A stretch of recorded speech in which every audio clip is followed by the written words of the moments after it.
Hello കൂട്ടുകാരെ, എല്ലാവർക്കും നമ്മുടെ ചാനലിലേക്ക് സ്വാഗതം. കാർത്തിക് സുബ്രാജിൻ്റെ സംവിധാനത്തിൽ സൂര്യ നായകനായെത്തിയ ഏറ്റവും പുതിയ ചിത്രമാണ് റെട്രോ.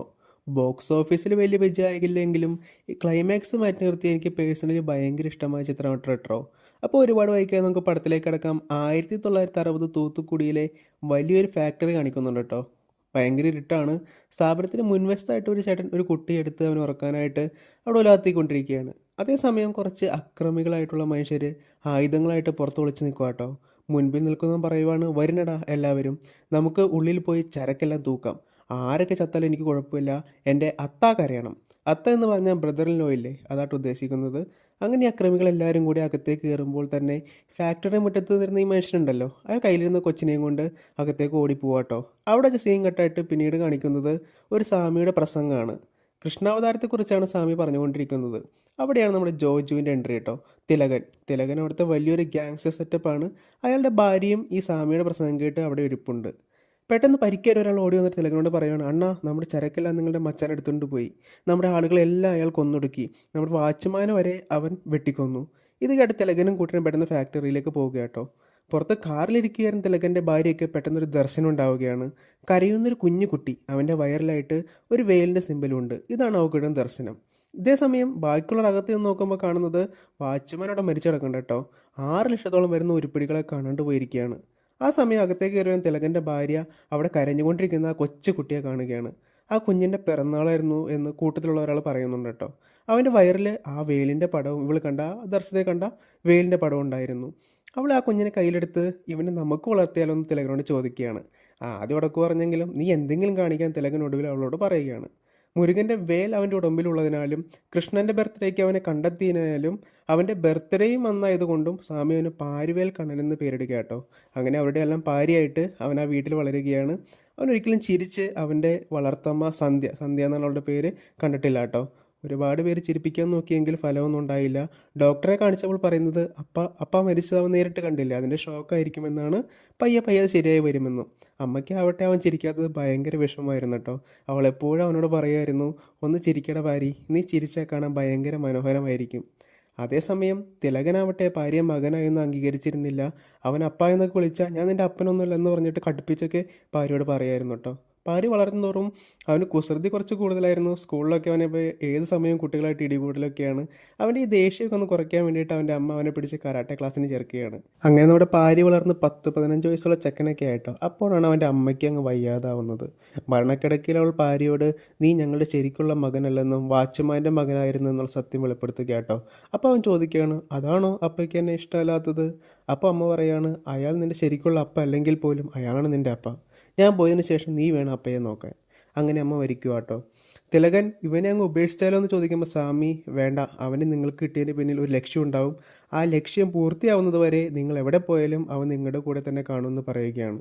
അമ്മയുടെ ചിതയെ നോക്കി വിഷമിച്ചിരിക്കുന്ന അവൻ്റെ അടുത്തേക്ക് അപ്പോൾ ഒരു പെൺകുട്ടി വരും കേട്ടോ. അവളുടെ അമ്മയിൽ നിന്നാണ് മരിച്ചേക്കണത്. അപ്പുറത്ത് ആ ചിത എരിയുന്നുണ്ട്. അവൾ അവനോട് പറയുകയാണ്, നമ്മൾ കരയരുത്, ചിരിച്ചുകൊണ്ട് വേണം അവരെല്ലാവരും യാത്രയാക്കാൻ. അവളുടെ പേര് രുക്മിണി എന്നായിരുന്നു കേട്ടോ. അപ്പോൾ ആ രുക്മിണിയോട് പറയുവാണ്, എനിക്ക് ചിരിക്കാനൊന്നും അറിയില്ല, ചെറുപ്പം മുതലേ എനിക്ക് ചിരിക്കാൻ അറിഞ്ഞുകൂടാ. അവൾ അവൻ്റെ വയറിലെ വേലിൻ്റെ പടം കണ്ടിട്ട് നിൻ്റെ മുഴുവൻ പേര് പാരിവേലല്ലേ എന്ന് ചോദിക്കുന്നുണ്ട് കേട്ടോ. അവൾ ഗസ് ചെയ്യുന്നതാണ്. അവൻ്റെ അമ്മ പറയാറുള്ളത് പോലെ രുക്മിണി അവനോട് പറയുകയാണ്, പാരി, നീ ചിരിക്കാൻ പഠിക്കൂ, നീ ചിരിച്ചാൽ ഒരുപാട് ഭംഗിയായിരിക്കും. അവിടെ സീൻ കട്ടായിട്ട് പിന്നീട് കാണിക്കുന്ന ഒരു ട്രെയിനാട്ടോ. ഉറങ്ങുകയായിരുന്ന തിലകനെ ആക്രമിക്കാൻ കുറച്ച് ആളുകൾ വരികയാണ്. തൊട്ടപ്പുറത്തെ കമ്പാർട്ട്മെൻറ്റിൽ തന്നെ നമ്മുടെ പാരിയുണ്ട്, ആ സാമിയുണ്ട്. ഈ ആക്രമിക്കാൻ വരുന്നത് വേറെ ആരുമല്ല, പണ്ട് ഇവൻ്റെ ഫാക്ടറിയിൽ അക്രമം അഴിച്ചിട്ട് ആ മച്ചാനില്ലേ, ആ പുള്ളിയാണ്. പെട്ടെന്ന് അവിടേക്ക് വരുന്ന പാരി എല്ലാത്തിനെയും അടിച്ചു കൊടുക്കുക കേട്ടോ. പുള്ളി കരാട്ടയൊക്കെ പഠിച്ചിട്ടുണ്ടല്ലോ. മാമനെ തല്ലി ഒരു മൂലയ്ക്ക് ഇടുകയാണ്. ഫൈറ്റ് സീൻസ് ഒന്നും രക്ഷയില്ല കേട്ടോ. അങ്ങനെ നമ്മുടെ തിലകൻ രക്ഷപ്പെടുകയാണ്. പാരിയുടെ ഇടി കണ്ട് തിലകൻ അങ്ങ് ഇമ്പ്രസ് ആവുക കേട്ടോ. തൻ്റെ ജീവൻ രക്ഷിച്ചതല്ലേ. അങ്ങനെ പാരി ആദ്യമായിട്ട് തിലകൻ എൻ മാവനെ ഇങ്ക വാടാന്നൊക്കെ പറയാണ്. എൻ ഇരുമ്പ് കൈ പാരി എന്നൊക്കെ പറയുന്നുണ്ട്. പുള്ളി സന്തോഷം കാട്ടും കേട്ടോ. സ്വന്തം മോനായിട്ട് പുള്ളി അംഗീകരിച്ചതുപോലെ. അങ്ങനെ കാലം ഒരുപാട് കടന്നുപോയി. 1993 ആഫ്രിക്കയായിട്ട് ഇനി കാണിക്കണത്. ഒരു ട്രെയിൻ നിറച്ച് കുറച്ച് ചരക്ക് വരികയാണ്. അത് നോക്കി കുറച്ച് കൊള്ളക്കാർ നിൽപ്പുണ്ട്. ട്രെയിൻ നിർത്തി അവർ നോക്കുമ്പോൾ അവർ പ്രതീക്ഷിക്കുന്ന സ്വർണം പൊതിഞ്ഞ മീനുകളായിരുന്നു. പക്ഷേ അതിനുണ്ടായിരുന്ന നല്ല ഒന്നാന്തരം ഉണക്ക മീനുകളായിരുന്നു കേട്ടോ. കിലോ കണക്കിന് മീൻ രൂപത്തിലുള്ള തങ്കക്കട്ടികളെ കാണാതെ പോയിരിക്കുകയാണ്. അതേസമയം തിലകൻ ഈ സമയത്ത് മറ്റൊരു കല്യാണമൊക്കെ കഴിച്ചു, ഒരു കുട്ടിയൊക്കെ ഉണ്ട്. ഇപ്പോൾ അപ്പോൾ ഇന്നാണ് നമ്മുടെ പാരിയുടെ കല്യാണം. എല്ലാവരും പാരിയുടെ വിവാഹത്തിനുള്ള ഒരുക്കത്തിലാണ്. പാരിയെക്കുറിച്ച് എന്തോ മോശമായിട്ട് പുതിയ ഭാര്യ പറയുമ്പോൾ തിലകൻ ചൂടാവുന്നുണ്ട് കേട്ടോ. അവനെൻ്റെ മൂത്ത മകനാണ്, എൻ്റെ ഇരുമ്പ് കൈ പാരി. അവനെക്കുറിച്ച് എന്തെങ്കിലും പറഞ്ഞാലുണ്ടല്ലോ എന്നൊക്കെ പറഞ്ഞിട്ട് ഭാര്യയോട് ചൂടാവുകയാണ്. അപ്പോഴാണ് നമ്മുടെ പാരിയുടെ കിടിലൻ എൻട്രി കേട്ടോ. ആൾക്ക് ഇപ്പോഴും ഇടിക്കും തല്ലിനൊന്നും ഒരു കുറവുമില്ല. ഏതായാലും ഇന്ന് പാരി തൻ്റെ ശത്രുക്കളെല്ലാം വിളിച്ചു കൂട്ടിയിട്ടുണ്ട്. എന്തിനാണെന്നല്ലേ, കല്യാണം കഴിക്കാൻ പോവുകയാണല്ലോ. അതുകൊണ്ട് പുള്ളി എല്ലാ റൗഡീസും അവസാനിപ്പിക്കാൻ പോവുകയാണ്. ഇനി തൻ്റെ നേരെയോ അപ്പയുടെ നേരെയോ ഒറ്റൊരുത്തിനും കുഴപ്പത്തിനൊന്നും വന്നേക്കരുത്. ഇതാണ് എല്ലാവർക്കും ഉള്ള വാണിംഗ് കേട്ടോ. അപ്പോൾ പുള്ളി എല്ലാവരും കൂട്ടിച്ചേർത്തിട്ട് ഈ ഒരു വാണിംഗ് കൊടുക്കുകയാണ്. നമ്മുടെ പാരി ഇതെല്ലാം വിടുന്നത് ഒരേ ഒരാൾക്ക് വേണ്ടിയിട്ടാണ്. ആർക്ക് വേണ്ടിയിട്ടാണെന്നല്ലേ, രുക്മിണിക്ക് വേണ്ടിയിട്ട്. ആരാണ് രുക്മിണി? നമ്മൾ നേരത്തെ കണ്ട കൊച്ചു പെൺകുട്ടിയില്ലേ, അവൾ തന്നെ. അപ്പോൾ ഇനി ലവ് സ്റ്റാർട്ട് ആവുകയാണ്. 14 വർഷങ്ങൾക്ക് ശേഷം ഒരു മൃഗാശുപത്രി വെച്ചാണ് അവർ വീണ്ടും കണ്ടുമുട്ടുന്നത്. പാരിയുടെ അനിയൻ്റെ കൂടെ ഒരു പട്ടിയെ കാണിക്കാൻ വേണ്ടി വന്നതാണ്. ഇവളൊരു മൃഗ ഡോക്ടറാണ്. പട്ടി നൈസായിട്ട് പാരിക്കിട്ടൊരു പണി കൊടുക്കുകയാണ്. അവിടെ വെച്ചിട്ട് ഷർട്ട് വരുമ്പോൾ അതിൻ്റെ മേത്തുള്ള ആ വേൽ രുക്മിണി വീണ്ടും കാണും. അങ്ങനെയാണ് അവർ വീണ്ടും തിരിച്ചറിയുന്നത് കേട്ടോ.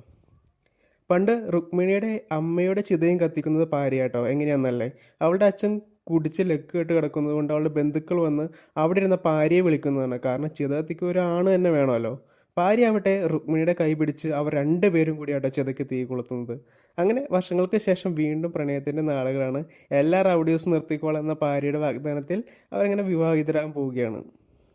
അപ്പോൾ കല്യാണത്തിൻ്റെ ആഘോഷമൊക്കെ ഹാളിൽ പൊടി പിടിച്ചുകൊണ്ടിരിക്കുക കേട്ടോ. എല്ലാവരും ഭയങ്കര സന്തോഷത്തിലാണ്. അപ്പോൾ ഒരാൾ വന്നിട്ട് അപ്പ നിന്നെ വിളിക്കുന്നുണ്ടെന്ന് പറഞ്ഞിട്ട് ഭാര്യയെ മുകളിലേക്ക് വിളിച്ചുകൊണ്ട് പോവുകയാണ്. കാര്യങ്ങളൊന്നും ഒട്ടും പന്തിയല്ല. കാരണം വേറെ ഒന്നുമല്ല, നേരത്തെ കാണാതായ തങ്ക മീനുകളില്ലേ, അതൊക്കെ തിലകൻ്റെയും പുള്ളിയുടെ ബോസിൻ്റെയും എല്ലാവരുടെയൊക്കെയാണ്. അപ്പോൾ തങ്ക മീനുകളൊക്കെ മാറ്റിയേക്കുന്നത് വേറെ ആരുമല്ല, നമ്മുടെ ഭാര്യയാണ്. അവനിനി ഈ വക പരിപാടികളൊന്നും താല്പര്യമില്ല. പുള്ളി എല്ലാം വിട്ടേക്കാണ്. അപ്പോൾ കോടികളുടെ അഴിമതി അവൻ്റെ അപ്പം ചെയ്യുന്നതിനോട് ഇവന് താല്പര്യമില്ല കേട്ടോ. അതുകൊണ്ടാണ് ഇവൻ മീൻ മാറ്റിയേക്കണത്. തിലകൻ അവിടെ തീരെ ഇഷ്ടപ്പെടുന്നില്ല. അപ്പനോ, ഞാൻ നിൻ്റെ അപ്പനൊന്നുമല്ല, മര്യാദയ്ക്ക് മീൻ എവിടാന്നൊക്കെ പറഞ്ഞിട്ട് പാരിക്കിട്ട് തിലകനൊന്ന് കൊടുക്കുക കേട്ടോ. പെട്ടെന്ന് അങ്ങോട്ടേക്ക് രുക്മിണി വരുന്നത് കൊണ്ട് മാത്രം ആ രംഗം പെട്ടെന്ന് ശാന്താവുകയാണ്. രുക്മിണിയും ഭാര്യയും താഴേക്ക് പോകുന്നു. എന്നാൽ അതങ്ങനെ വിടാൻ തിലകന് വയ്യായിരുന്നു കേട്ടോ. വീണ്ടും ഭാര്യയെ ഇത്തവണ താഴേക്ക് വിളിപ്പിക്കുകയാണ്. മീൻ തന്നില്ലെങ്കിൽ രുക്മിണിയെ കൊല്ലുമെന്ന് തിലകൻ അവിടെ വെച്ചിട്ട് പറയാം കേട്ടോ. രുക്മിണിയെ പിടിച്ചുകൊണ്ടുവരാൻ കൂടെയുള്ളവരോട് പറയുകയാണ്. പിന്നീട് അവിടെ നടന്നത് വല്ലാത്തൊരു ഇടിയായിരുന്നു കേട്ടോ. ഈ ഗ്യാപ്പിൽ തിലകൻ ഒരു കത്തിയായിട്ട് രുക്മിണിയെ കൊല്ലാൻ പോവുകയാണ്. അവളുടെ നേരെ കത്തി ഇങ്ങനെ വീശുമ്പോൾ ഭാര്യ ചാടി വീണിട്ട് ആ തടയാണ്. കത്തി പിടിച്ചു വാങ്ങിയിട്ട് അവൻ എന്താ ചെയ്യണമെന്നറിയോ, അവൻ്റെ അപ്പൻ്റെ കൈ അങ്ങ് വെട്ടിക്കളയാട്ടോ. പുറകെ ഇടിക്കാൻ വന്നവരെ എല്ലാവരും അവൻ എരിഞ്ഞ് വീഴ്ത്തുകയായിട്ടാ ഭാര്യ. ബാക്കി പറയണ്ടല്ലോ. ഇതെല്ലാം കണ്ടിട്ട് ഒരു ഷോക്ക് നിൽക്കുകയാണ് രുക്മിണി. അങ്ങനെ ആ കല്യാണം മുടങ്ങിയാണ്. അവളുടെ അച്ഛൻ അവളെയും വിളിച്ചുകൊണ്ട് എങ്ങോട്ടേക്ക് പോകുന്നു. ബാ മോളെ, നമുക്ക് എങ്ങോട്ടേക്കെങ്കിലും പോവാം. ഇവരുടെയൊക്കെ കണ്ണെത്താത്ത ദൂരത്തേക്ക് നമുക്ക് എങ്ങോട്ടേക്കെങ്കിലും പോവാം. ഞാൻ ആദ്യമേ പറഞ്ഞതല്ലേ ഈ കല്യാണം വേണ്ടെന്ന്. അങ്ങനെ അവരുടെ കൂടി പോവാട്ടോ. ഭാര്യ ആവട്ടെ പോലീസ് പിടിയിലായിട്ട് നേരെ ജയിലിലേക്കും പോവുകയാണ്. അവൻ്റെ വാക്കുകളൊന്നും രുക്മിണി ശ്രദ്ധിച്ചത് പോലില്ല കേട്ടോ. ഒരുപാട് നാളത്തെ അവളുടെ സ്വപ്നമാണ് തകർന്നത്. ജയിലിൽ പാരിക്ക് അത്ര സുഖമൊന്നായിരുന്നില്ല കേട്ടോ. ആ മീൻ വീണെടുക്കാൻ ഹോസ്പിറ്റലിൽ കിടന്ന് അപ്പോഴും തിലകൻ ശ്രമിക്കുന്നുണ്ടായിരുന്നു. തിലകൻ അവൻ്റെ ബോസിൻ്റെ കയ്യിൽ നിന്ന് വല്ലാത്തൊരു പ്രഷർ ഉണ്ടായിരുന്നു കേട്ടോ. കാരണം കോടികളുടെ ബിസിനസ്സാണ് തകർന്നിരിക്കുന്നത്. ബോസായി വരുന്നവിടെ പ്രകാശ് രാജാണ്. ജയിലിൽ ഒരുപാട് അടിയും തൊഴിയും എല്ലാം പാരി കൊള്ളേണ്ടി വരുന്നു. ഒരുപാട് ടോർച്ചറുകൾക്കും പാരി വിധേയനാവുകയാണ്. എല്ലാം അവൻ്റെ അപ്പൻ്റെ പണിയാട്ടോ. ആ മീൻ എവിടെയുണ്ടെന്ന് അവനെ കൊണ്ട് പറയിപ്പിക്കാൻ വേണ്ടിയിട്ടാണ് ഇതെല്ലാം ചെയ്യണത്. ഇതേ സമയം പാരി ആയാലും തിലകനായാലും നമ്മുടെ രുക്മിണിയെ അന്വേഷിക്കുന്നുണ്ടായിരുന്നു. രുക്മിണിയെ വെച്ച് പാരിയെ കൊണ്ട് സത്യം പറയിപ്പിക്കാൻ പറ്റുമെന്ന് തിലകൻ അറിയാം. ഏതായാലും ആർക്കും രുക്മിണിയെ കണ്ടുപിടിക്കാൻ കഴിഞ്ഞിട്ടില്ല. പാരി അവിടെ ജയിലിൽ അങ്ങ് തിരിച്ചടിക്കാൻ തുടങ്ങി. ഏതായാലും തന്നെ ഇവർ കൊല്ലാൻ പോകുന്നില്ലെന്ന് പാരിക്കറിയാം. കാരണം ഇവൻ മരിച്ചു കഴിഞ്ഞാൽ തങ്കമീൻ തിരിച്ച് കിട്ടില്ലല്ലോ. അങ്ങനെ പാരി ജയിലിൽ ഭയങ്കര സെറ്റപ്പായിട്ട് മാറി കേട്ടോ. പാരി 2 വടിയൊക്കെ വെച്ചിട്ടുള്ള അടവൊക്കെ, ഒരു സ്റ്റിക്ക് ഫൈറ്റൊക്കെ ഒരു മാസ്റ്റർ പഠിപ്പിക്കുന്നുണ്ട് ജയിലിൽ വെച്ചിട്ട്. പാരിയുടെ ഫൈറ്റൊക്കെ ഒരു പോലീസുകാരൻ ഷൂട്ട് ചെയ്ത് കുറച്ച് പേരെ കാണിക്കുന്നുണ്ട്. ആ ഗ്രൂപ്പ് ഇതേപോലുള്ള ആളുകളെ തേടി നടക്കുന്നവരാണ്. ഇതേപോലുള്ള ഫൈറ്റേഴ്സിനെ തേടി നടക്കുന്നവരാണ്. 10 ലാക്കാണ് പാരിക്കിട്ടിരിക്കുന്ന വില. പാരിയോട് പോലീസുകാരൻ ഈ കാര്യം ചെന്ന് പറയുന്നുണ്ട്, ഇങ്ങനൊരു ഗ്രൂപ്പ് ഉണ്ട് കേട്ടോ, അവർക്ക് നിന്നെപ്പോലുള്ള ഫൈറ്റേഴ്സിനെ വേണം, 10 ലക്ഷം കിട്ടും, നിനക്ക് ഇവിടെ നിന്ന് രക്ഷപ്പെടുകയും ചെയ്യാം, 30% കമ്മീഷൻ തന്നാൽ മതിയെന്ന്. എന്നാൽ ഭാര്യയോട് പോടെ പുല്ലേന്നാട്ടോ പറയുന്നത്.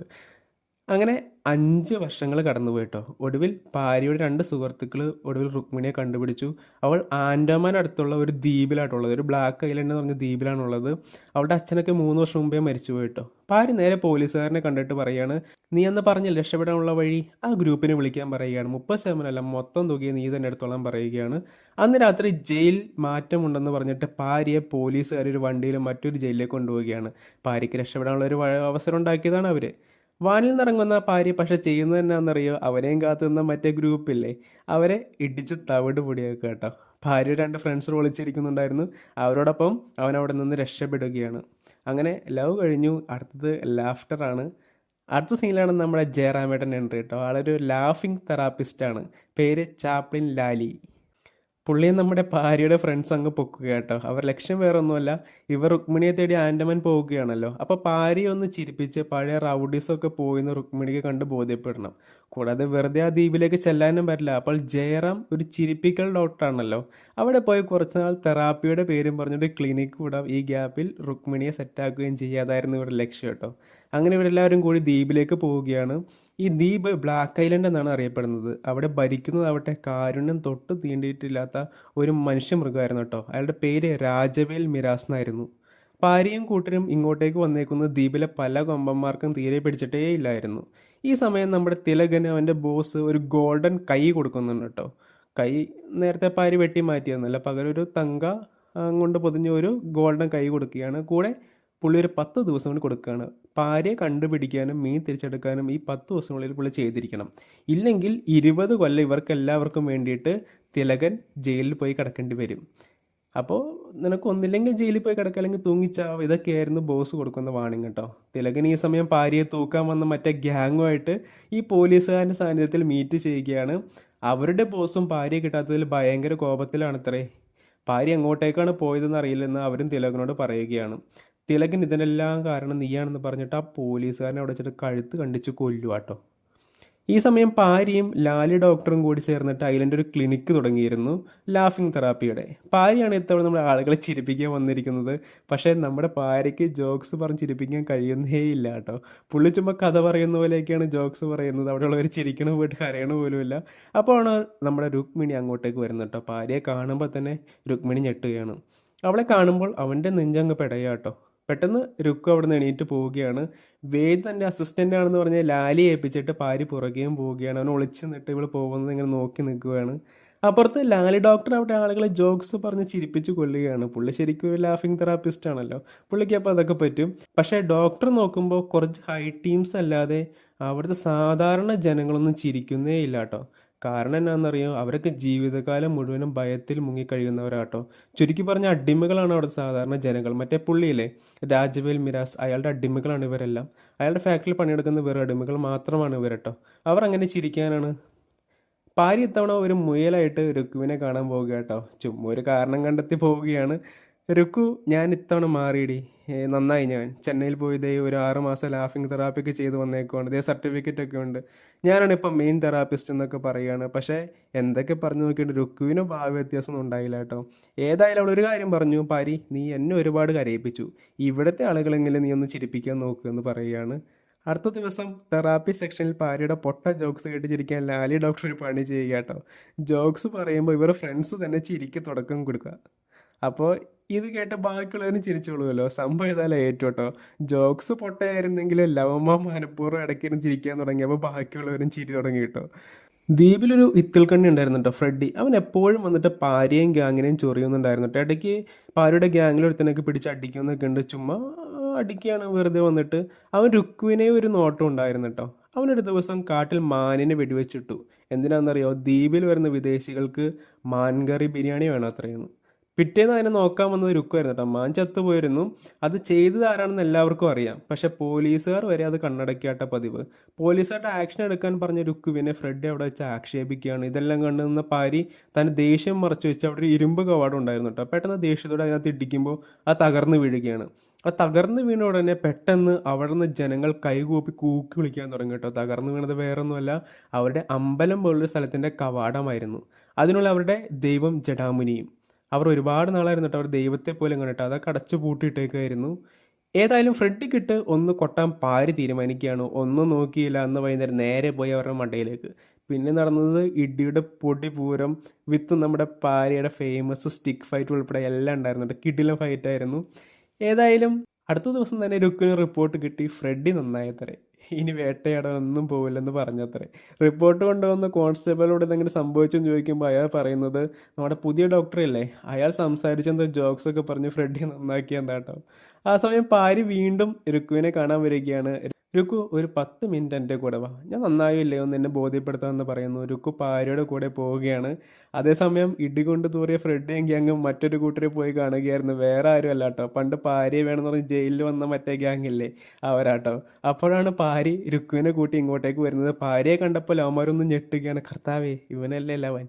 അവർ അപ്പോൾ തന്നെ നമ്മുടെ തിലകനെ ഫോൺ ചെയ്യുകയാണ്. നമ്മൾ തേടി നടക്കുന്നവനില്ലേ, അവൻ ഇവിടെ ഈ ബ്ലാക്ക് ഐലൻഡിലുണ്ടെന്ന് പറയുകയാണ്. തിലകൻ അവരോട് മാത്രം അവിടെ നിന്നൊന്ന് മാറി നിൽക്കാൻ പറയുന്നു. ഇപ്പം അബദ്ധമൊന്നും കാണിക്കല്ലേ, ഞാൻ വരാം അങ്ങോട്ടേക്ക്, എന്നിട്ട് ഞാനും നിങ്ങളുടെ ബോസും ചേർന്ന് നമുക്ക് ഒരുമിച്ച് റിവഞ്ച് എടുക്കാമെന്ന് പറയുകയാണ്. അവർ ഫോൺ കട്ട് ചെയ്യാതെ അവിടെ വെച്ചിട്ട് അവിടെ നിന്ന് മാറി നിൽക്കുക കേട്ടോ. അപ്പോൾ പാരി വന്നത് വേറെ ഒന്നുമല്ല, ലവന്മാരോട് ഇടികൊണ്ടവന്മാരോട് നേരത്തെ തന്നെ പറഞ്ഞു വെച്ചിട്ടുണ്ടായിരുന്നു, ഞാൻ വരും രുക്മിണിയെ കൂട്ടി, അപ്പോൾ കാല് പിടിച്ച് മാപ്പ് പറഞ്ഞോളൂന്ന്. അവ പറഞ്ഞ പോലെ അനുസരിച്ച് കാല് പിടിച്ച് മാപ്പ് പറഞ്ഞു. പാരിയെ പറ്റി കുറച്ച് പൊക്കിയൊക്കെ അടിച്ചട്ടോ. ഈ ഡോക്ടറാണ് അത്ര ജോക്സ് ഒക്കെ പറഞ്ഞ് ഞങ്ങളെ മാനസാന്തരപ്പെടുത്തി എന്നൊക്കെ പറയാണ്. ഇതെല്ലാം ഫോണിൻ്റെ മറുവശം നിന്ന് തിലകം കേൾക്കുന്നുണ്ടായിരുന്നു കേട്ടോ. പാരി പോയപ്പോൾ മറ്റേ ഗ്യാങ് വന്ന് വീണ്ടും ഫോൺ എടുത്തു. ഇവൻ തന്നെയല്ലേ എന്ന് ചോദിക്കുകയാണ്.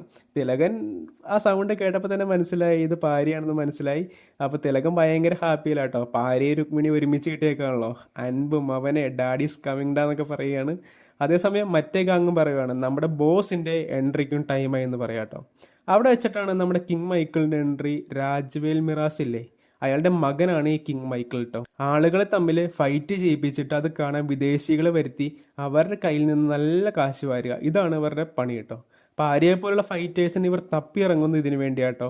2 ടീമായിട്ടാണ് ഫൈറ്റ്. ഒരു ടീമിൽ ദ്വീപിലെ സാധാരണ ജനങ്ങളും മറ്റേ ടീമിൽ കുറേ ക്രിമിനൽസ് ആട്ടോ. അപ്പോൾ റബ്ബർ കൊണ്ടുള്ള ആയുധങ്ങൾക്ക് വെച്ചൊക്കെ ഫൈറ്റ്. എപ്പോഴും തോക്കും നമ്മുടെ ഈ ബ്ലാക്ക് ടീം, ഒരു ദ്വീപ് ടീമാട്ടോ. തോറ്റൊരു കുഴപ്പമുണ്ട്, അതിലൊരു വീക്ക് പ്ലെയറെ നമ്മുടെ രാജോൽ മിറാസ് ചൂണ്ടിക്കാണിക്കൂട്ടോ. ആരെയാണ് ചൂണ്ടിക്കാണിക്കുന്നത്, അയാളെ കൊന്നുകളയും. പിന്നീട് ഈ ബോഡി എന്താ ചെയ്യുന്നത് വെച്ചാൽ അവിടെ തൂക്കിയിട്ടിട്ട് അടുത്ത ഫൈറ്റിന് മുമ്പ് അവിടെ ഒരു കുളമുണ്ട്, ആ കുളത്തിലെ മുതലേക്ക് തീറ്റയായിട്ട് നൽകൂട്ടോ. തങ്ങൾ തേടി നടന്ന പാരി നമ്മുടെ ദ്വീപിലുണ്ടെന്ന് മറ്റേ ഗ്യാങ് കിങ് മൈക്കിളിനോട് പറയുകയാണ്. ഈ സന്തോഷം ഇത്തവണ ഡാഡി ചൂണ്ടിക്കാണിച്ച ആളെ കൊല്ലാറങ്ങുന്ന മൈക്കിൾ തന്നെയാട്ടോ. മറുവശത്താവട്ടെ രുക്കു വീണ്ടും പാരിയോട് അടുക്കുകയായിരുന്നു. തിലകൻ സന്തോഷത്തിലാട്ടോ, ഗോൾഡ് കൈ കിട്ടിയല്ലോ. പാരിയെയും കണ്ടുപിടിച്ചു, രുക്കുവിനെയും കണ്ടുപിടിച്ചു. അപ്പോഴാണ് രുക്കുവിനെ തേടി നടന്ന തിലകൻ്റെ ഗ്യാങ്ങിൽ ഒരുത്തൻ വന്നിട്ട് അവൾ ഓസ്ട്രേലിയ ഉണ്ടെന്ന് പറയുന്നത് കേട്ടോ. അവൾ 5 വർഷമായിട്ട് രുക്കുവിനെ തേടിക്കൊണ്ടിരിക്കുകയായിരുന്നു. ഇതിപ്പോൾ ഒന്ന് പറയുകയാണ് അവൾ ഓസ്ട്രേലിയയിലുണ്ടെന്ന്. അപ്പോൾ തിലകനൊന്നും നോക്കിയില്ല, തൻ്റെ പുതിയ കൈ ഉപയോഗിച്ചിട്ടില്ല, അവനെ ഇടിച്ച് ഇഞ്ച പരിവാക്കിയിട്ട് അവൻ 10 മിനിറ്റ് കൊണ്ട് കണ്ടുപിടിക്കാന്ന് പറഞ്ഞ് പോയതാണ്. 5 വർഷമായി. മൈക്കിളാവട്ടെ ഇപ്പുറത്ത് അപ്പൻ ചൂണ്ടിക്കാണിച്ച ഒരു പാവത്തിനെ ഇടിച്ചുകൊണ്ടേ ഇരിക്കുകയായിരുന്നു കേട്ടോ. പാരി രുക്കുവും ബൈക്കിൽ പോകുമ്പോൾ പാരി ആദ്യമായിട്ട് ചിരിക്കുക കേട്ടോ. നല്ലൊരു ചിരിയായിരുന്നു. അപ്പോൾ ഇനി യുദ്ധമാണ്. തിലകനുണ്ട്, കിങ് മൈക്കിൾ ഉണ്ട്, പാരി ഉണ്ട്, നമ്മുടെ വാർ ആരംഭമാണ് ഇനി. അപ്പോൾ സെക്കൻഡ് ഹാഫിൻ്റെ അടുത്ത സീനിൽ 1890 കാലഘട്ടമായിട്ടാണ് കാണിക്കുന്നത്. ബ്രിട്ടീഷുകാർ അടിമകളായി വെച്ചിരുന്ന വിഭാഗം കൂടിയായിരുന്നു ഈ ദ്വീപുകാരൻ കേട്ടോ പണ്ട്. അവരിൽ നിന്ന് ഈ പ്രദേശം 1960 രാജവേൽ ഇങ്ങ് സ്വന്താക്കിയതാണ്. അവിടുത്തെ ആളുകളൊക്കെ തല്ലിയും പിടിച്ചും അവർ ഫാക്ടറികളിലൊക്കെ പണിയെടുപ്പിച്ചു കേട്ടോ. പിച്ച് കാശും ഭയവും മാത്രം അവിടുത്തെ നാട്ടുകാരുടെ ഏക സ്വത്ത്. ഒരമ്മ ആ സമയത്ത് ഒരു കുട്ടിയായിട്ട് വരുന്നുണ്ട് കേട്ടോ. ജനിക്കുന്ന ആൺകുട്ടികളെ എല്ലാവരും പാലസിൽ കൊണ്ടുവന്ന് കാണിക്കണം, അതാണ് റൂള്. 12 വയസ്സായ ഈ കുട്ടിയുണ്ടല്ലോ ഫാക്ടറിയിൽ വന്ന് ജോലി തുടങ്ങണം, അതാണ് ചട്ടം. ആ പെണ്ണിൻ്റെ ഹസ്ബൻഡിനെയാണ് ഇപ്പോൾ വന്നിരിക്കുന്ന പെണ്ണിൻ്റെ ഹസ്ബൻഡിനെയാണ് കഴിഞ്ഞ ദിവസം ഇവൻ കളി കഴിഞ്ഞിട്ട് അടിച്ചു കൊന്നില്ല, വീക്ക് പ്ലെയർ ആണെന്ന് പറഞ്ഞിട്ട് അടിച്ചു കൊന്നത് ഈ പെണ്ണിൻ്റെ ഹസ്ബൻഡിനെയാണ്. ഈ സമയം പാരിയും ലാലി ഡോക്ടറും റുക്കിനോടൊപ്പം ആ ദ്വീപിലെ ജനങ്ങളിലേക്കൊക്കെ ഇറങ്ങി ചെന്നിട്ട് എല്ലാവരെയും ലാഫിംഗ് തെറാപ്പി ക്ലാസ്സിലേക്ക് കൊണ്ടുപോവുകയാണ്. അവർ അവിടെ ഒരു അമ്മയെ കാണുന്നു കേട്ടോ. ആൾക്ക് മാനസികമായിട്ട് കുഴപ്പമുണ്ട്, മാനസിക നില തെറ്റിയ ഒരു അമ്മയാണ്. വിളിക എന്ന ലാലി ഡോക്ടറിൻ്റെ കഴുത്തിൽ കയറിയിട്ട് അവർ ഒറ്റപ്പെടുത്തായിരുന്നു കേട്ടോ. തള്ളയ്ക്ക് ഭ്രാന്തളാന്ന് പറഞ്ഞിട്ട് ലാലി ഡോക്ടർ ഓടുകയാണ്. എന്നാൽ പാരി വന്ന് വിളിച്ചപ്പോൾ അവർ കൂടെ പോരുക കേട്ടോ. അവരൊരു കുഴപ്പമില്ലാണ്ട് ഇവരുടെ ക്ലാസ്സിലേക്ക് വരികയാണ്. എന്തായാലും ഇത്തവണത്തെ ക്ലാസ്സിൽ വേറെ വിദ്യകളൊന്നും വേണ്ടി വന്നില്ല കേട്ടോ. പാരിയുടെ ജോക്സൊക്കെ ശരിക്കും ഏറ്റു തുടങ്ങി. എല്ലാവരും പൊട്ടിച്ചിരിക്കുക കേട്ടോ. പെട്ടെന്നാണ് കിങ് മൈക്കിൾ അങ്ങോട്ടേക്ക് വരുന്നത്. അവനെ കാണുമ്പോൾ തന്നെ അവിടുത്തെ ആളുകൾ പേടിച്ചു കുമ്പിട്ടൊക്കെ നിൽക്കും കേട്ടോ. അവരുടെ കണ്ണിൽ ഫുൾ ഭയം മാത്രമേ ഉണ്ടായിരുന്നുള്ളൂ. ഏതായാലും കിങ് മൈക്കിളിന് ഒറ്റ ഉദ്ദേശമേ ഉണ്ടായിരുന്നുള്ളൂ, രുക്മിണിയും പാരിയും തെറ്റിക്കുക. എന്തിനാണെന്നല്ലേ, പാരി അവന് വേണം. ഇനി 3 ദിവസം കൂടി അവിടുത്തെ ഫെസ്റ്റിവൽ തീരാൻ ടൈമുള്ളൂ. അപ്പോൾ പാരിയെപ്പോലെ ഒരു ഫൈറ്റർ കൂടിയൊക്കെ ഉണ്ടെങ്കിൽ എൻ്റർടൈൻമെൻറ്റ് കൂടുമല്ലോ, വിദേശികളും കൂടും, ഒരുപാട് കാശും വരാം. അതാണ് ഇവൻ്റെ ലക്ഷ്യം. ഇതിനായിട്ട് അവൻ അവിടെ വന്നിരുന്നിട്ട് പറയുകയാണ്, യഥാർത്ഥ ഡോക്ടർ ചാപ്പലിനോട് മുന്നോട്ട് വരാൻ പറയുകയാണ്. രുക്മിണി വിചാരിച്ചത് പാരി മുന്നോട്ട് ചെല്ലുമെന്നാണല്ലോ, എന്നാൽ യഥാർത്ഥ ഡോക്ടർ നമ്മുടെ ലാലിയാണല്ലോ. ഇനി കള്ളത്തരം കാണിച്ചിട്ടും കാര്യമൊന്നുമില്ല, മൈക്കിൾ എന്തായാലും ഈ കള്ളം പൊളിക്കും. അതുകൊണ്ട് മുന്നോട്ട് ചെല്ലുന്നത് ഡോക്ടർ ലാലി തന്നെയാണ്. ഭാര്യ അപ്പോൾ ഇത്രയും നാൾ പറഞ്ഞതൊക്കെ കള്ളമാണെന്ന് രുക്മിണിക്ക് മനസ്സിലാകുന്നു. ഭാര്യ രുക്മിണിയോട് പറഞ്ഞത് താനാണല്ലോ മെയിൻ ഡോക്ടർ എന്നൊക്കെ പറഞ്ഞാണല്ലോ പറഞ്ഞു വെച്ചത്. അപ്പോൾ അത് കള്ളാണെന്ന് നമുക്ക് മനസ്സിലാവുകയാണെന്ന്.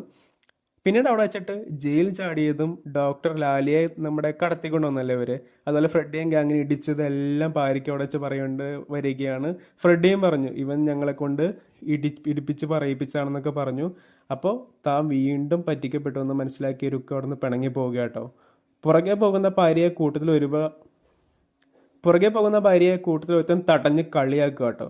അവനെ ഒറ്റയടിക്ക് പാരി നിലം പറ്റിക്കുകയാണ്. കൂടുതൽ ആളുകളെ ഓരോരുത്തരെയായിട്ട് മൈക്കിൾ പാരി അടിക്കാൻ ചുമ്മാ വിട്ടുകൊണ്ടേയിരിക്കുക കേട്ടോ. മൈക്കിളിൻ്റെ ഉദ്ദേശം നടന്നു. എല്ലാവരെയും പാരി എടുത്തിട്ട് അടിക്കുന്നു. ഇതെല്ലാം രുക്മിണി കണ്ടുകൊണ്ടേയിരിക്കുകയാണ്. പാരി രുക്മിനോട് ഞാൻ ദേ ഇത്രയേ ഉള്ളൂടി, എനിക്ക് ഈ അടിപിടി ഒന്നും എന്നെ വിട്ടു പോവില്ല, പക്ഷേ എനിക്ക് നിന്നെ വേണം, എന്നെ വിട്ട് പോവാതിരി എന്നൊക്കെ പറഞ്ഞിട്ട് കെഞ്ചുവാട്ടെ നമ്മുടെ പാരി. രുക്കു ആവട്ടെ നമ്മൾ ഇനി ഒരിക്കലും ചേരാൻ പോകുന്നില്ല, നീ വേണ്ട എന്നൊക്കെ പറഞ്ഞിട്ട് അവൾ പോവുകയാണ്.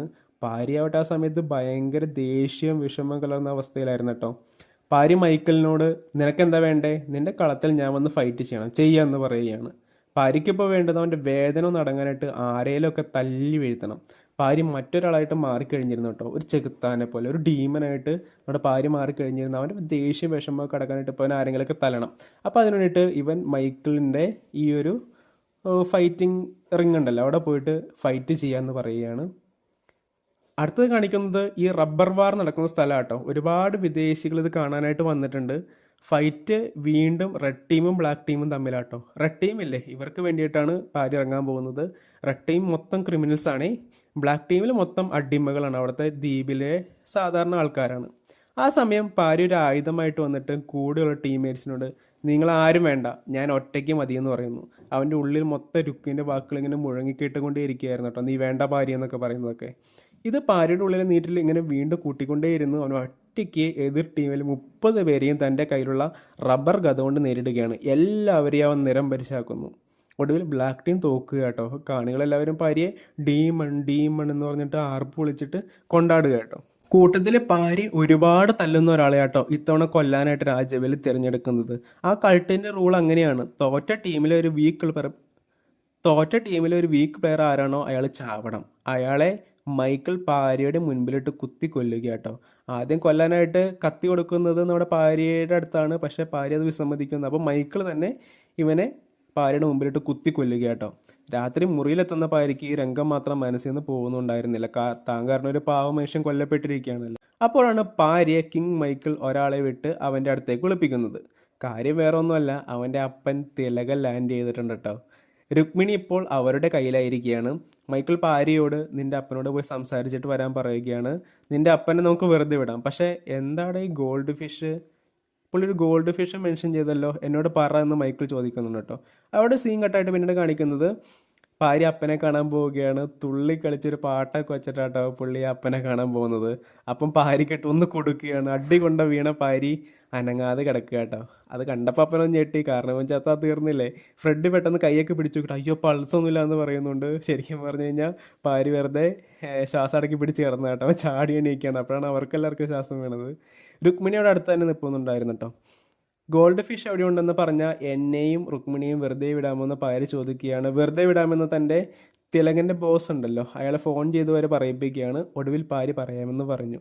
ഇതിപ്പോൾ തേങ്ങ ഉടയ്ക്കുമെന്ന് നമ്മൾ വിചാരിക്കും, പക്ഷേ നമ്മുടെ പാരി പറയില്ല. പാരിയുടെ പ്ലാൻ വേറെയായിരുന്നു കേട്ടോ. തിലകൻ്റെ യഥാർത്ഥ മകനെ പാരി ഇവിടുത്തെ ഗ്യാങ്ങിനെ കൊണ്ട് തട്ടിക്കൊണ്ട് പോയിട്ടുണ്ടായിരുന്നു. മറ്റേ ഒരു അനിയനെ കാണിച്ചില്ലായിരുന്നു അവനെ. ഇതറിയുന്ന തിലകന് വേറെ ഒന്നും ചെയ്യാനില്ലായിരുന്നു കേട്ടോ. കാരണം അവൻ്റെ മകനെ കടത്തിക്കൊണ്ട് പോയിരിക്കുകയാണല്ലോ. എടാ അവൻ എൻ്റെ ഒറ്റ മകനാടാ, വിട്ടിട്രാ പാരി എന്ന് പറയുകയാണ്. പാരി തിരിച്ചു ചോദിക്കുന്നത് എന്നെ പോലും മകനായിട്ട് ഇതുവരെ കണ്ടിട്ടില്ല അല്ലേ എന്നാണ്. ഏതായാലും പാരിയുടെ നീക്കത്തിൽ തിലകൻ തോറ്റ് പിന്മാറിയിട്ട് അവിടെ നിന്ന് പോവുക കേട്ടോ. മൈക്കിൾ പാരിക്ക് വേണ്ടിയിട്ട് വലിയൊരു വിരുന്നൊക്കെ ഒരുക്കിയാണ്, മദ്യവും പാട്ടുമൊക്കെ ആയിട്ട്. അന്ന് രാത്രി കുടിച്ച് ലക്കുകെട്ട് കടൽ തീരത്തിരിക്കുകയായിരുന്നു പാരി. എന്തെല്ലാം പറഞ്ഞവൻ കരയുന്നുണ്ടായിരുന്നു കേട്ടോ. രുക്മിണി പോയി, അമ്മ കൂടെയില്ല, ഇപ്പോൾ താൻ കാരണം ഒരാൾ മരിച്ചു, ഇതൊക്കെയായിരുന്നു കേട്ടോ അവൻ്റെ വിഷമങ്ങൾ. രാജവേൽ മിറാസിന് മൈക്കിള് പാരിയായിട്ട് കൂട്ടുകൂടുന്ന അത്ര ഇഷ്ടമല്ലായിരുന്നു കേട്ടോ. പക്ഷെ മൈക്കിൾ ആരാമോൻ, മൈക്കിളിൻ്റെ ഉദ്ദേശം അതല്ലായിരുന്നു കേട്ടോ. ആ ഗോൾഡ് ഫിഷ് ഇല്ലേ, ഇതിപ്പോൾ ഇവന് വേണം, കാരണം അത് കോടികളുടെ സ്വത്താണല്ലോ. അപ്പോൾ മദ്യലഹരിയിൽ ഇതെവിടെയുണ്ടെന്ന് പാരി ഇവനോട് പറഞ്ഞു അത്രേ. കൂടാതെ പാരിയെ അവൻ ലണ്ടനിലെ ഇതേപോലെ ഉള്ള ഒരു കൾട്ടിൽ 6 കോടിക്ക് വിറ്റ് കഴിഞ്ഞിരുന്നുണ്ട് ഇതിനോടകം. അപ്പോൾ കടൽ തീരത്തിരിക്കുകയായിരുന്നു നമ്മുടെ പാരിയെ പെട്ടെന്ന് കുറച്ച് പേര് വന്നിട്ട് ആക്രമിക്കുക കേട്ടോ. വേറെ ആരുമല്ല, നമ്മുടെ ബ്ലാക്ക് ടീമിലുണ്ടായിരുന്ന അവിടുത്തെ ആളുകളായിരുന്നു കേട്ടോ അത്. പാരി കാരണമാണല്ലോ അവരുടെ കൂട്ടത്തിൽ ഇന്നൊരാൾ മരിച്ചത്. അപ്പോൾ പാരി ഒറ്റയ്ക്ക് കിട്ടി ഇവർ വെറുതെ വിടുമോ? അവിടെ നിന്ന് ഓടി രക്ഷപ്പെടുന്ന പാരിയുടെ പിന്നാലെ അവരും കുതിക്കുക കേട്ടോ. ഒടുവിൽ തിരിച്ചടിക്കാനായി ഷർട്ട കൂരിക്കുളഞ്ഞ് നിൽക്കുന്ന പാരിയെ കണ്ടിട്ട് അവർ ഞെട്ടുക കേട്ടോ. അവൻ്റെ മേത്തെ വേൽ കണ്ട് അവരെല്ലാവരും അവിടെ നിന്നിട്ട് അവനെ കുമ്പിടുക കേട്ടോ. അയ്യാ ഞങ്ങളുടെ ദൈവമേ, ഞങ്ങളുടെ ജഡാമുനിയെ എന്നൊക്കെ പറഞ്ഞിട്ട് അവരിങ്ങനെ പാരിക്ക് മുമ്പിൽ കുമ്പിട്ട് നിൽക്കട്ടോ. ഒന്നും മനസ്സിലാവാൻ നിൽക്കട്ടോ അവിടെ പാരി. പിന്നീട് കാണിക്കുന്നത് വീണ്ടും പഴയ കാലഘട്ടമാണ്. 30 വർഷങ്ങൾക്ക് മുമ്പ് ദ്വീപിൽ ജനങ്ങൾ കൂട്ടി വെച്ച പൈസ കൊണ്ടുണ്ടാക്കിയ ഒരു ശൂലം ഉണ്ടായിരുന്നു. ആ ശൂലം രാജവേല് വഴി അവരുടെ ദൈവമായ ജഡാമുനിക്ക് കൊടുക്കാൻ വേണ്ടി കൊണ്ടുവരികയാണ്. എന്നാൽ ആ സമയത്ത് അവിടെ ഉണ്ടായിരുന്ന പൂജാരിയുടെ ദേഹത്ത് ജഡാമുനി കയറുക കേട്ടോ. ഈ ശൂലം എനിക്ക് വേണ്ട, നിന്റെ കൈകളിൽ ചോര മണക്കുന്നു എന്ന് രാജവേൽ മിറാസിൻ്റെ മുഖത്ത് നോക്കിയിട്ട് ഈ ദൈവം കയറിയ പൂജാരി പറയുകയാണ്. ഒരു ദൈവാഷ്ടമി നാളിൽ ദേഹത്ത് വേൽച്ചെന്നുള്ളൊരു ആൺകുട്ടി ജനിക്കും, അവൻ നിന്റെ പരമ്പര മുഴുവൻ ഇല്ലാതാക്കുമെന്ന് ഈ പൂജാരി പറയുകയാണ്. ഇത് കേട്ട് അരിശം കൊണ്ട രാജവേൽ മിറാസ് ആ കോവിൽ അങ്ങ് അടച്ചു പൂട്ടി. അവിടെ ഉണ്ടാകുന്ന കുഞ്ഞുങ്ങളെല്ലാം പുള്ളി പിന്നീട് പരിശോധിക്കാൻ തുടങ്ങി. അപ്പോൾ മൂൺലെസ് നൈറ്റിൽ ജനിക്കുന്ന ആൺകുഞ്ഞുങ്ങളിൽ വേൽ സിമ്പിൾ ഇല്ലെങ്കിൽ പോലും അയാൾ മുതലയ്ക്ക് തീറ്റയായി കൊടുത്തുകൊണ്ടിരുന്നു കേട്ടോ. എല്ലാം കണ്ട് കരഞ്ഞു നിൽക്കാൻ അവിടുത്തുള്ളവർക്ക് കഴിഞ്ഞുള്ളൂ. അപ്പോഴാണ് നമ്മൾ നേരത്തെ കണ്ട ഒരു അമ്മയില്ലേ, അവർക്ക് 2 മക്കളുണ്ടാവുന്നുണ്ട് ആ കാലത്തിൽ. ഒരാൾ ആൺകുട്ടിയും ഒരാൾ പെൺകുട്ടിയും, ട്വിൻസ് ആയിരുന്നു. ആൺകുട്ടിയുടെ മേത്ത് ആ വേൽ സിമ്പിൾ ഉണ്ടായിരുന്നു കേട്ടോ. അപ്പോൾ അവിടുത്തെ ആളുകൾ എന്താ ചെയ്യാന്ന് വെച്ച് കഴിഞ്ഞാൽ ആ കുട്ടിയുടെ അപ്പനും അവിടുത്തെ ആളുകളും ചേർന്നിട്ട് പെട്ടെന്ന് ആൺകുട്ടിയെ അവിടെ നിന്ന് എടുത്ത് മാറ്റി ഒളിപ്പിച്ച് വെക്കുകയാണ്. അപ്പോൾ രാജവേലെ ആളുകൾ നോക്കുമ്പോൾ അവർ കാണുന്നത് പെൺകുഞ്ഞിനെ മാത്രമാണല്ലോ. അപ്പോൾ അവർ കണ്ടിട്ട് തിരിച്ചു പോവുകയാണ്. അന്ന് രാത്രി തന്നെ അവിടെയുള്ള പൂജാരിയുടെ കയ്യിൽ ഈ ആൺകുഞ്ഞിനെ കൊടുത്തുവിട്ട് അവരവിടെ നാട്ടിൽ നിന്ന് അവരെ കടത്തി വിടുക കേട്ടോ. കുഞ്ഞിനെ രക്ഷപ്പെടുത്തുകയാണ് അവിടെ നിന്ന്. അതിനുശേഷമാണ് തൻ്റെ കുഞ്ഞിനെ ഓർത്തോർത്ത ആ അമ്മയുടെ മാനസിക നില തെറ്റുന്നത് കേട്ടോ. ഇതെല്ലാം ഇവർ പാരിയോട് പറയുന്ന കഥകളാട്ടോ. അപ്പോൾ പാരിക്ക് പല കാര്യങ്ങളും ഓർമ്മ വരുവാണ്. ആ ദ്വീപിലേക്ക് ആദ്യമായിട്ട് പുള്ളിക്ക് വന്നപ്പോൾ രോമാഞ്ചമൊക്കെ ഉണ്ടായിരുന്നു. അതുപോലെ തട്ടിയപ്പോൾ കോവിലിൻ്റെ വാതിലൊക്കെ തകർന്ന് വീണില്ലേ, അതേപോലെ അമ്മ പാരി പറഞ്ഞപ്പോൾ കേട്ടത്, അങ്ങനെ ഒരുപാട് കാര്യങ്ങൾ ആ സമയത്ത് അവന് ഓർമ്മ വരിക കേട്ടോ. ആ സമയത്ത് പാരിയുടെ അച്ഛൻ അങ്ങോട്ടേക്ക് വരിക കേട്ടോ. അച്ഛനെ അറിയാം, നേരത്തെ ഈ ഒരു വാറിലുണ്ടല്ലോ, ഫൈറ്റ് നടന്ന വാറിൽ ബ്ലാക്ക് ടീമിൻ്റെ ക്യാപ്റ്റൻ അച്ഛനായിരുന്നു കേട്ടോ. അവർ പരസ്പരം ഇങ്ങനെ വാരി പുണരുകയാണ്. അവരെല്ലാവരും പാരിയെ അവരുടെ ജഡാമുനിയായിട്ടാട്ടോ കാണുന്നത്. ഈ സമയം തിലകൻ അവൻ്റെ ബോസിൻ്റെ മുമ്പിലായിരുന്നു. ബോസ് അവനോട് നീ എത്ര ആളുകളെ വേണമെങ്കിലും എടുത്തോ, നീ അവൻ പറഞ്ഞത് കേട്ട് തിരിച്ചു പോരുകയാണ് ചെയ്തത്. ആ ദ്വീപെ അങ്ങ് നശിപ്പിച്ചേക്ക്, നമുക്ക് ആ ഗോൾഡ് ഫിഷ് മാത്രം മതി എന്ന് പറയുകയാണ്. ഈ സമയത്തൊക്കെ രുക്മിണിയെ പറഞ്ഞ് മനസ്സിലാക്കാൻ ലാലി ഡോക്ടർ ശ്രമിക്കുന്നുണ്ടായിരുന്നു കേട്ടോ. അവൻ നന്നായി എന്നൊക്കെയുള്ള രീതിയിൽ ലാലി ഡോക്ടർ അവളെ പറഞ്ഞ് മനസ്സിലാക്കിക്കൊണ്ടിരിക്കുകയാണ്. അങ്ങനെ ദ്വീപിൽ അടുത്ത ഫൈറ്റിനുള്ള സമയമായി. റെഡ് ടീമും ബ്ലാക്ക് ടീമും വീണ്ടും അണിനിരക്കുകയാണ്. ഇത്തവണ ഒരു വെറൈറ്റിക്ക് ഞാൻ ബ്ലാക്ക് ടീമിൽ കളിക്കുക എന്ന് പറഞ്ഞിട്ട് ബ്ലാക്ക് ടീമിന് മുമ്പിൽ പോയി നിൽക്കുകയാണ് അവിടെ പാരി കേട്ടോ. മൈക്കിളിന് ഇപ്പോൾ ഏത് ടീമായാലും പ്രശ്നമൊന്നുമില്ലായിരുന്നു, അവന് ക്യാഷ് കിട്ടിയാൽ മതി. ബ്ലാക്ക് ടീമിൽ നിന്ന് പാരി റെഡ് ടീമിനെ അങ്ങ് തല്ലി തവിട് കൂടിയാക്കുക കേട്ടോ. അങ്ങനെ ഇത്തവണ റെഡ് ടീമാണ് പൊട്ടണത്. ഇത്തവണ ഒരാളെ നീ തന്നെ കൊന്നോളാൻ പറഞ്ഞിട്ട് മൈക്കിൾ വീണ്ടും ഒരു വാളെടുത്ത് പാരിക്ക് നേരെ എറിഞ്ഞു കൊടുക്കുകയാണ്. ഞാൻ ഒന്നല്ല, ഇത്തവണ 2 പേരെ കൊന്നോട്ടെ എന്ന് ചോദിക്കുകയാണ്. മൈക്കിൾ പിന്നെന്ത് നീ കൊന്നേക്കുമെന്ന് പറയുകയാണ്. പക്ഷെ പാരി വേറെ ആരും അല്ല കൈ ചൂണ്ടുന്നത്, രാജവേലിൻ്റെ നേരെയും മൈക്കിളിൻ്റെ നേരെയാട്ടോ കൈ ചൂണ്ടുന്നത്. നിങ്ങളാണ് ഇവിടുത്തെ വീക്കസ്റ്റ് 2 പേര്, ജീവിക്കാൻ പോലും അവകാശമില്ലാത്തവർ. അപ്പം നിങ്ങളെയാണ് ഞാൻ ഇന്ന് കൊല്ലാൻ പോകുമെന്ന് പറയുകയാണ്. പാരി അവൻ്റെ ഡ്രസ്സ് ഊരി വേൽ പുറത്ത് കാണിക്കുക കേട്ടോ. ഇത് കണ്ട രാജവേൽ ഞെട്ടുകയാണ്. മൈക്കിൾ കൂടെ നിന്ന് അവരോട് വെടിയുതിർക്കാൻ പറയുന്നു. പക്ഷേ പെട്ടെന്ന് ബ്ലാക്ക് ടീമിൽ എല്ലാവരും കയ്യിലുള്ള പരിചയമൊക്കെ ഉപയോഗിച്ചിട്ടുണ്ടല്ലോ, ഒരു ഷീൽഡ് ഉണ്ടാക്കി വെടിയുണ്ടകളെല്ലാം തടയുകയാണ്. ഈ സമയത്ത് കുറേ പേര് ഒളിച്ചു നിൽക്കുന്നുണ്ട്, ദ്വീപിൽ കുറച്ച് പേര് ഒളിച്ചു നിൽക്കുന്നുണ്ടായിരുന്നു. അവർ അമ്പും ബില്ലൊക്കെ ഉപയോഗിച്ചിട്ട് തോക്കുധാരികളൊക്കെ അമ്പും ബില്ലും ഉപയോഗിച്ചിട്ട് കൊല്ലുകയാണ്. പിന്നീട് അവിടെ നടന്നത് മൈക്കിളിൻ്റെ ടീമും പാരിയുടെ ടീമും എന്നുള്ള റിയൽ വാർ തന്നെയായിരുന്നു കേട്ടോ. പാരി തൻ്റെ ട്രേഡ് മാർക്ക് ഫൈറ്റായ സ്റ്റിക്ക് ഫൈറ്റൊക്കെ ഉപയോഗിച്ചിട്ടുണ്ടല്ലോ, മൈക്കിൾ നെല്ലാം പറ്റിക്കുകയാണ്. അവനെല്ലാവരും കൂടി ആ മുതലക്കുളത്തിന് മുകളിൽ സാധാരണ ആൾക്കാരെ കെട്ടിത്തൂക്കിയിടുമല്ലോ, അതേപോലെ തന്നെ ഇവനെ മുതലക്കുളത്തിന് മുകളിൽ ഇങ്ങനെ കെട്ടിത്തൂക്കിയിടുകയാണ്. ശേഷം പാരിയും നാട്ടുകാർ എല്ലാവരും കൂടി പോയത് നേരെ ആ രാജവേലിൻ്റെ പാലസിലേക്കാട്ടോ.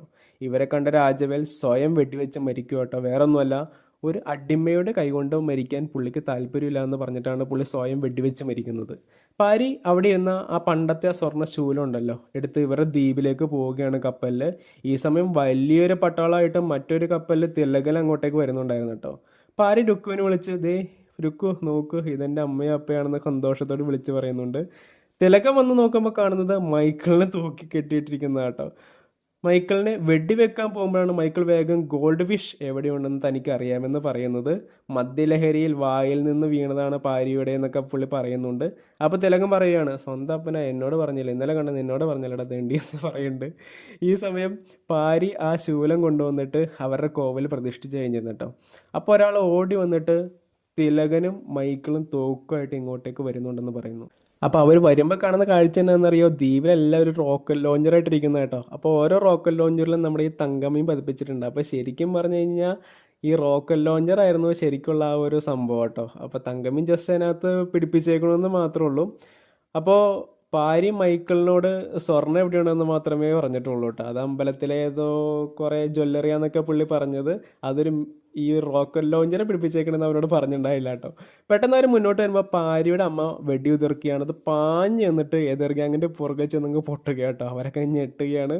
ഇത് കണ്ട് അമ്മ ആദ്യമായി പൊട്ടിച്ചിരിക്കുക കേട്ടോ. അവർ മാത്രമല്ല അവിടുത്തെ എല്ലാ മനുഷ്യരും ആദ്യമായിട്ട് പൊട്ടിച്ചിരിച്ചേട്ടോ. പാരി ഇതൊക്കെ കണ്ടിട്ട് സന്തോഷത്തോടെ കരയുകയാണ്. റോക്കറ്റ് ലോഞ്ചറായിട്ട് കടപിടിക്കാൻ അവരുടെ പീറ തോക്കിനെ പറ്റില്ലെന്ന് മനസ്സിലാക്കിയ മൈക്കിളും തിലകനും വീണ്ടും അടിയറവ് പറയുക കേട്ടോ. അടുത്ത സീനിൽ കാണിക്കുന്നതാണ് ഭാര്യയുടെ റുക്കുവിൻ്റെയും കല്യാണമാണ്. കല്യാണം കാണാൻ എല്ലാവരും ഉണ്ട് കേട്ടോ. തിലകനുണ്ട്, ഫ്രെഡി ഉണ്ട്, ഡോക്ടർ മൈക്കിളുണ്ട്, എല്ലാവരും ഓക്കെ ആയി. അപ്പോൾ നമ്മുടെ മൈക്കിള് പുറകെ ഇരിക്കുന്ന നമ്മുടെ ഭാര്യയുടെ അപ്പനോട് പറയുന്നുണ്ട്, ഞാൻ നന്നായി, ഇനിയിപ്പോൾ എസ്റ്റേറ്റും കാര്യങ്ങളൊക്കെ മര്യാദക്ക് നോക്കി നടത്താൻ പോകാമെന്നൊക്കെ പറയുന്നുണ്ട്. അപ്പോൾ എല്ലാവരും മുഖമൊക്കെ വാടിയിരിക്കുക കേട്ടോ. തിലകൻ്റെ ഒക്കെ മുഖമൊക്കെ വാടിയിരിക്കുന്നത് കണ്ടിട്ട് ഭാര്യ ഡോക്ടറോട് ഒരു ജോക്ക് പറയുകയാണ്, ശരിക്കുള്ള ഒരു തമാശ. വേറെ ഒന്നുമല്ല, എന്താണെന്നറിയോ, ഇന്നലെ ഭാര്യയുടെ അമ്മ വെടിവെച്ചില്ലേ, ആ റോക്കറ്റ് ലോഞ്ചർ മാത്രമേ ശരിക്കും വർക്ക് ചെയ്യുള്ളൂ, ബാക്കിയെല്ലാം പൊട്ടത്തോക്കുകളായിരുന്നു കേട്ടോ, റബ്ബർ വെച്ച് ഉണ്ടാക്കിയതായിരുന്നു. അപ്പോൾ ഡോക്ടർ മൈക്കിളിനോടും തിലകനോടും പറയുകയാണ്, നിങ്ങളൊക്കെ പേടിച്ചില്ലേ, അത് അവരുടെ കയ്യിലെ ഈ റോക്കറ്റ് ലോഞ്ചർ കണ്ടിട്ടൊന്നുമില്ല, അവരുടെ ചിരി കണ്ടിട്ടാണെന്ന് പറയുകയാണ്. അത് ശരിയായിരുന്നു കേട്ടോ. ഇത് കേട്ട മൈക്കിളും തിലകനും ചിരിക്കുകയാണ്. ഏതായാലും ഗോൾഡ് ഫിഷ് ഈ പതിപ്പിച്ച് ഈ റോക്കറ്റ് ലോഞ്ചർ ഉണ്ടല്ലോ, പോലീസ് അതെല്ലാം പിടിച്ചെടുത്തു കേട്ടോ. അപ്പോൾ ആ ഐലൻഡിൽ നിന്ന് തന്നെയാണ് എല്ലാം പിടിച്ചെടുത്തത്. സംഭവം എന്താണെന്ന് വെച്ചാൽ ഈ റോക്കറ്റ് ലോഞ്ചർ ടെററിസ്റ്റുകൾക്ക് വിൽക്കാനായിരുന്നു പ്ലാൻ കേട്ടോ. അപ്പോൾ അതിനുവേണ്ടി നല്ലൊരു എമൗണ്ട് ഇവർ മേടിച്ചിട്ടുണ്ടായിരുന്നു, നമ്മുടെ തിലകൻ്റെ ബോസും കാര്യങ്ങളൊക്കെ. അപ്പോൾ ഇന്ത്യൻ ആർമിയുടെ കയ്യിൽ നിന്ന് മോഷ്ടിച്ചതാണ് ഈ റോക്കറ്റ് ലോഞ്ചർ എല്ലാം. അപ്പോൾ തിലകൻ്റെ ബോസും ആഫ്രിക്കക്കാരെല്ലാം പോലീസ് പിടിയിലാകും കേട്ടോ പിന്നീട്. അതേപോലെ തന്നെ പോലീസ് നമ്മുടെ മൈക്കിളിനെ നോക്കിയിരിക്കുന്നുണ്ട് പിടിക്കാനായിട്ട്. കാരണം ഇവനെ അങ്ങനെ അടിമകളൊക്കെ ആയിട്ട് വെച്ചിരിക്കുകയായിരുന്നല്ലോ. അങ്ങനെ ഏറ്റവും അവസാനം പാരി നമ്മുടെ രുക്കുവിൻ്റെ കഴുത്തിൽ മിന്നു കെട്ടുകയാണ്. അവിടെ വെച്ച് നമ്മുടെ പടം അവസാനിക്കുക കേട്ടോ. അപ്പോൾ ഇവിടെ വെച്ച് നമ്മുടെ പടം തീരുകയാണ്. അപ്പോൾ ഇത്ര നേരം കേട്ടിരുന്ന എല്ലാവർക്കും നന്ദിയുണ്ട്. എല്ലാവരും നമ്മുടെ ചാനൽ സബ്സ്ക്രൈബ് ചെയ്യുക കേട്ടോ. അപ്പം നമുക്ക് കൂടുതൽ മൂവീസായിട്ട് ഇനിയും നമുക്ക് കാണാൻ പറ്റും. അപ്പോൾ നിങ്ങൾ സബ്സ്ക്രൈബ് ചെയ്ത് വെച്ചേക്കുക. അതുപോലെ ബെല്ലൈക്കൺ ഒന്ന് അമർത്തി വെച്ചേക്കുക. അപ്പോൾ നിങ്ങൾക്ക് നോട്ടിഫിക്കേഷൻ വരും. നിങ്ങൾ ഈ പടത്തിനെക്കുറിച്ചുള്ള അഭിപ്രായങ്ങളൊക്കെ താഴെ കമൻറ്റ് ബോക്സിൽ ജസ്റ്റ് ഒന്ന് രേഖപ്പെടുത്തണം കേട്ടോ. നിങ്ങൾ കണ്ടതാണോ, എങ്ങനെ ഉണ്ടായിരുന്നു എന്നുള്ളതൊക്കെ ജസ്റ്റ് ഒന്ന് കമൻറ്റ് ബോക്സിൽ രേഖപ്പെടുത്തുക. അപ്പോൾ നന്ദി, താങ്ക് യു.